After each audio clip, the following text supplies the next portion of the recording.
दोस्तों नमस्कार। इस वीडियो में मैं आपको बताऊंगा जो मेरा एक्सपीरियंस रहा है बेनेली इम्पीरियल के साथ। अभी मैंने राइड की है हिमाचल प्रदेश की राइड रही है मेरी 1200 किलोमीटर राउंड की। तो उसमें जो मेरा एक्सपीरियंस रहा है और जो मेरे रिव्यूज़ हैं बाइक के बारे में वो आपको शेयर करूँगा।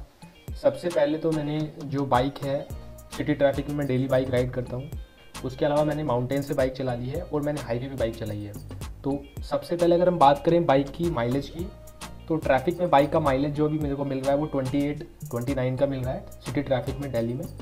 जो हाईवे पे इसका माइलेज निकल के आया है, मैंने around 500 kilometre 600 kilometre around highway पे राइड कर चुका हूँ।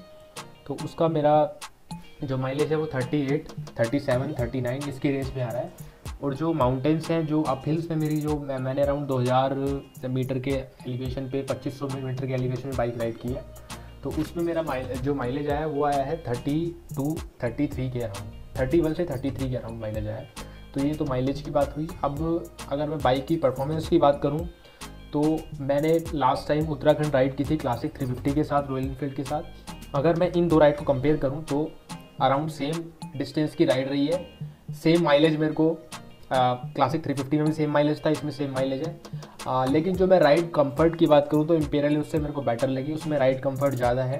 ठीक है, इसके सॉकर्स वगैरह अच्छी हैं। और जो आप हिल्स आप हिल्स के ऊपर एलिवेशन में बाइक को थ्रोटल करेंगे तो इम्पीरियल की परफॉर्मेंस बेटर है। बेटर मैं क्यों बोल रहा हूँ, क्योंकि जो 350 है वो थोड़ा टाइम लेती है, थ्रोटल करने के बाद थोड़ा टाइम लेती है, उसके बाद वो थोड़ा स्टेबल होती है। लेकिन जो इम्पीरियल है वो नॉर्मली इतना लोड नहीं लेती है, बाइक पर हाईवे आराम से चलती है।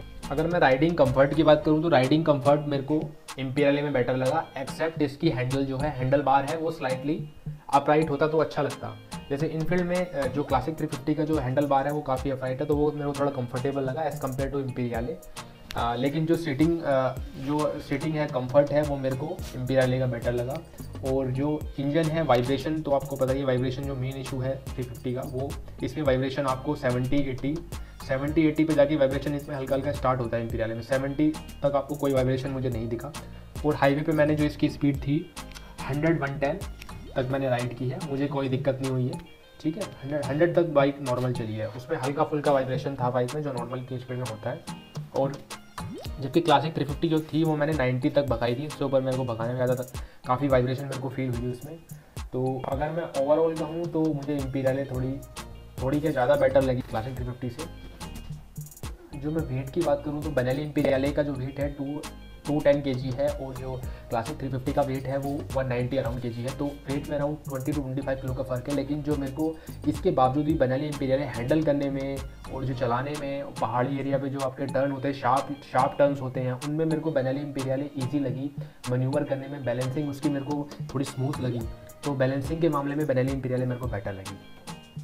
अगर हम टर्न्स की बात करेंगे और बाइक के बैलेंस की बात करेंगे तो हमें टर्निंग रेडियस की बात भी करनी पड़ेगी। जो बाइक का टर्निंग रेडियस है इम्पीरियल 400 का काफ़ी ज़्यादा है। तो उससे दिक्कत क्या होती है कि आपको जो बाइक हमारे जो माउंटेन जो हिल्स हाईवे होते हैं वो छोटे होते हैं विड्थ में, तो आपको मोड़ने के लिए दूसरी अपोजिट लेन में ले जाके जो शार्प टर्न्स होते हैं उनमें आपको पहले से ही अपोजिट लेन में ले जाके और फिर टर्न करना होता है, आपको लंबा रेडियस लेके जाना होता है। तो उससे दिक्कत क्या होती है कि आपको काफ़ी स्लो टर्न लेना होता है, वरना तो सामने से व्हीकल आएगा, दिक्कत हो जाती है। तो ये इसका नेगेटिव है, हालांकि इतनी बड़ी चीज़ नहीं है लेकिन ये नेगेटिव है, इसका इशू है, ये छोटा इशू है लेकिन इशू है टर्निंग रेडियस हाई होना। क्लासिक 350 में ये एक दिक्कत नहीं है, उसका टर्निंग रेडियस काफ़ी कंफर्टेबल है।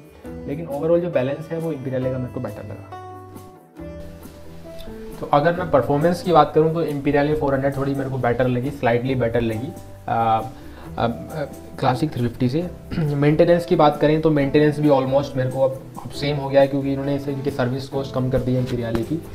तो मेंटेनेंस भी अराउंड 1200-300 रुपीज़ पर सर्विस पड़ रही है मेरे को। तो अगर मैं ओवरऑल कंपेयर करूं अपने टूर को तो ओवरऑल मेरे को बेनेली इम्पीरियल बेटर लगी, comfort wise, riding wise, and जो भी उसकी जो इंक्लाइंड हाईवेज पे जो उसकी परफॉर्मेंस रही उसके पॉइंट ऑफ व्यू से देखूँ तो मेरे को बेनेली इम्पीरियल बेटर लगी। अगर दोस्तों ओवरऑल एक्सपेंडिचर की बात करें तो जो मेरा टूर पे एक्सपेंडिचर है वो 3000 अराउंड के फ्यूल पे खर्च हुआ मेरा। बाकी जो एक्सपेंडिचर था मेरे होटल्स में और राइड खाने में और बाकी चीज़ों में खर्च हुआ, तो अराउंड 3000 रुपीज़ मेरा फ्यूल पे खर्च हुआ, जिसमें मैंने 1200 किलोमीटर्स की राइड की। तो ये मेरा खर्चे का टोटल। बाकी दोस्तों अगर आपकी कोई भी क्वेरी हो, कोई भी डाउट हो बाइक के बारे में, आपको क्वेश्चन हो तो एक बार मुझसे पूछ लें, कमेंट बॉक्स में डाल दें, मैं अगर कोशिश होगी तो रिप्लाई करूँगा उसका। जैसे भी हो सकेगा जो मेरा एक्सपीरियंस है उसके हिसाब से मैं आपको रिप्लाई कर दूँगा। थैंक यू दोस्तों, थैंक यू वेरी मच।